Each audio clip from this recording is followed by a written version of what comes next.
Center is where we tell you the ongoing successes on the war against terror. It will give you a panorama.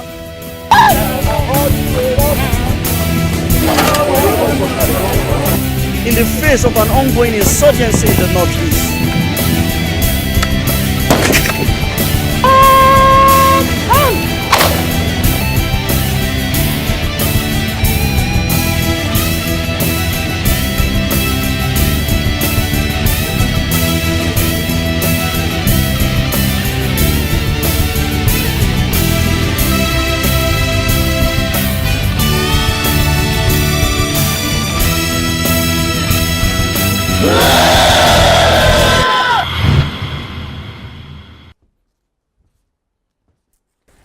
Good day and welcome to your favorite program, Command Center.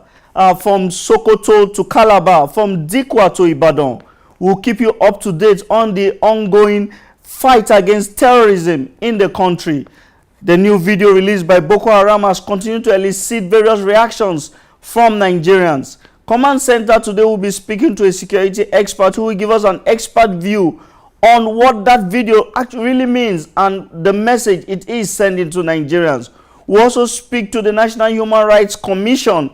They will update us on the ongoing public hearing regarding the unfortunate incident at Boso, where 11 soldiers were killed in cold blood. Finally, on our international segment, we will be telling you about notorious ISIS commander and executioner, Jihadi John. Send your comments through our Facebook page, STV Command Center, and also follow us via Twitter on our Twitter handle at Command Center 16. Stay tuned.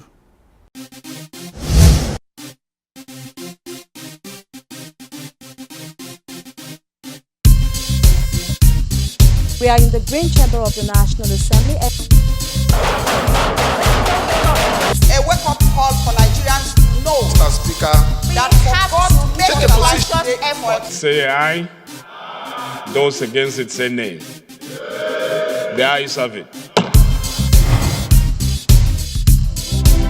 From the National Assembly.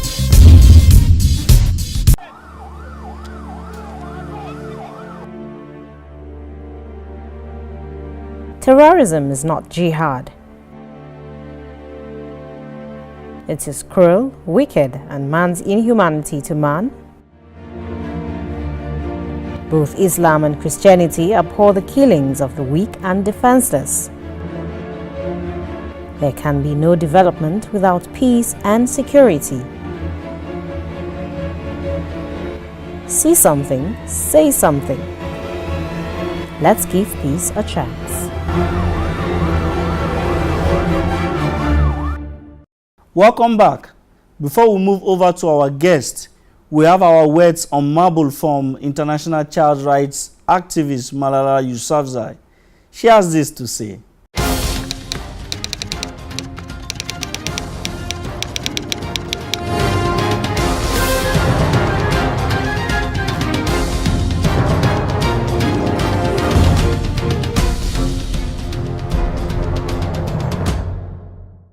Thank you very much, Malala.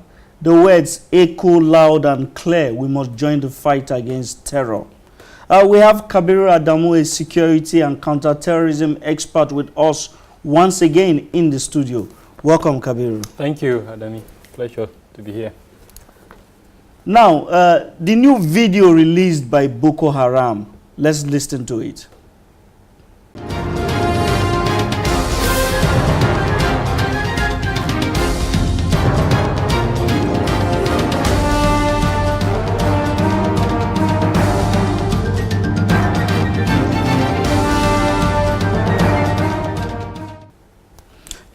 What does this video mean for the girls in captivity, their families, the Nigerian military and the federal government, who has been trying to tell Nigerians that it is winning the war against terror? Thank you, Adami. For the girls, unfortunately, it is a revival of the hardship, the torment that they have suffered from the hands of the insurgents.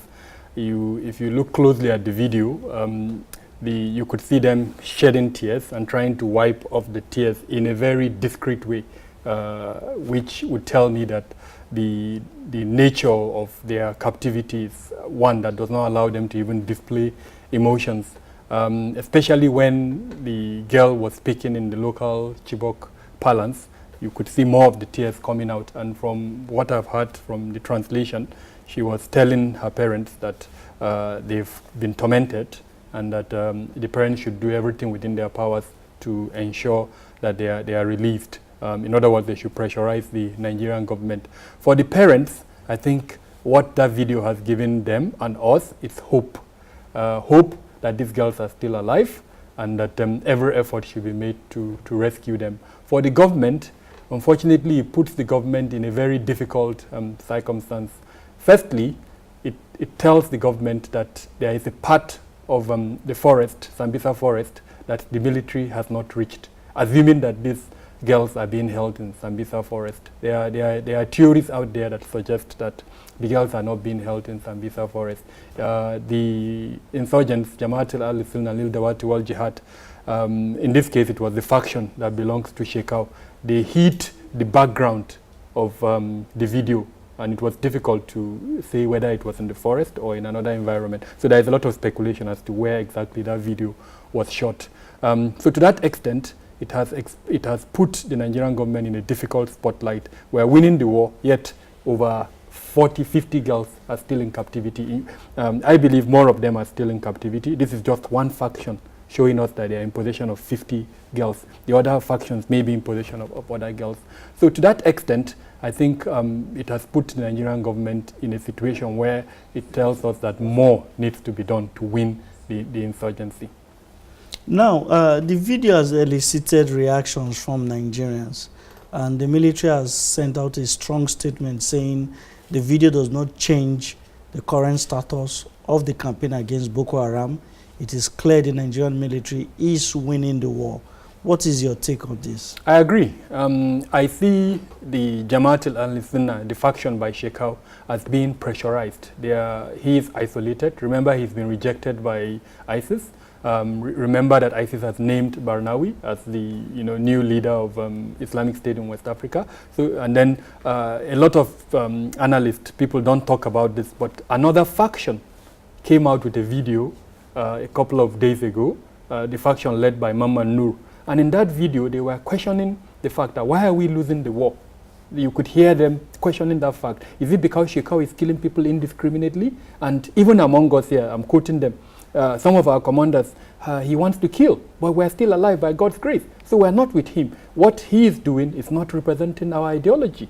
So Shekau is isolated, and the fact that he is trying to portray that bombs by the Nigerian Air Force killed those girls, in other words, telling the Nigerian government to stop bombing some locations in Sambisa forest because the girls could be killed, tells me that he's being pressured and that he wants some reprieve. So I think the Nigerian government should, the Nigerian Air Force in particular and the army, they should continue with what they are doing right now. It would reach a point where it would be the life of some of the commanders of Jamaat al-Sunnah and the life of those girls. We've not reached that stage now. They are asking for the life of their men in captivity. There will be a point, if this pressure continues, that they will know it's their life and the life versus the life of those girls. And for me, that is where the Nigerian government should continue with the pressure. Okay, I think we'll listen to the video again. The sect clearly made some demands. Let's just listen to it again. Mu ma mu bar su idan ba a bar mana ƴan uwanmu ba to wannan ƴan matan ku sani ba za ku taɓa samun su ba da izinin Allah. Saboda haka wannan shine takaitaccen sako wanda zan aikawa ko kuma wanda zamu aikawa federal government da kuma iyayen ƴan matan Chibok. Hasatan wannan sakon muna aikawa ne zuwa ga iyayen su gaggauta samun federal government ta bar mana ƴan uwanmu mu bar musu. In kuma ba su bari ba ba za mu bari ba muwa. Does this suggest that Boko Haram is willing to play ball? Because they are asking that release our commanders, we'll release the girls. Frankly, this is not an area that I would advise the Nigerian government to even consider. Yes, progress has been made from a group that failed to recognize the Nigerian government Now it is recognizing the Nigerian government implicitly by saying it's willing to negotiate with the Nigerian government. So progress has been made. And why has this progress been made? It's because of the aerial bombardment. We should continue with that aerial bombardment. However, the precision that the Nigerian military has carried out the bombardment should be the type so that collateral damage, especially of innocent life, that the girls should not continue. Those demands are demands, yes. But if you ask me, especially this prisoner swap question they're asking for, it shouldn't be something that we should even consider. If we do consider that, then it means we're giving them a leeway, the possibility of rejuvenating and then becoming another stronger threat in the future. Because some of these commanders that are being held are essential and critical to the survival of Boko Haram as an organization. Okay, now with this talk of negotiations in the air, the army definitely winning the war against terror. You have done a lot on counter-terrorism, security in the times, but what will you recommend for the Nigerian government and the military to take at this point? I think they have, to a greater extent, talked about the soft approach to counterterrorism, the economic rejuvenation of the affected region. I would advise the Nigerian government to concentrate on that. And as an aspect of the soft approach, the de-radicalization. And the best way to do that is to send out a counter ideology. Now, what that would do is that it will reduce the number of recruits that Boko Haram or Jamaat al-Sunnah al-Dawat wal-Jihad is able to recruit. If you continue with the military campaign you are doing, you are killing them and then you are reducing the number of recruits, eventually the group would be history. What is even more important is that counter ideology would tackle the ideology that the group is trying to propagate. Right now, we're not seeing that. Of course, there are other aspects of the soft approach that I think will be crucial, but the good news is I think the Nigerian government is aware of these aspects. It just needs to refocus on them. Thank you very much, Kabir Adamu. My pleasure. This is not the first time Kabir Adamu has been on our program. We have at various times tapped from his wealth of knowledge on security and counterterrorism issues. We'll go on a short break now. Stay tuned.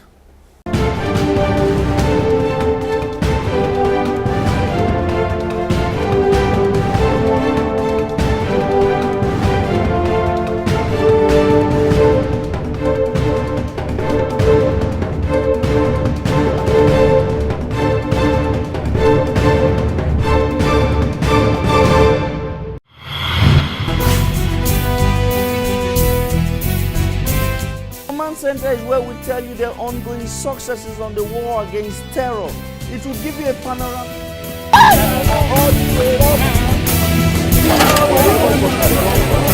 In the face of an ongoing insurgency in the northeast.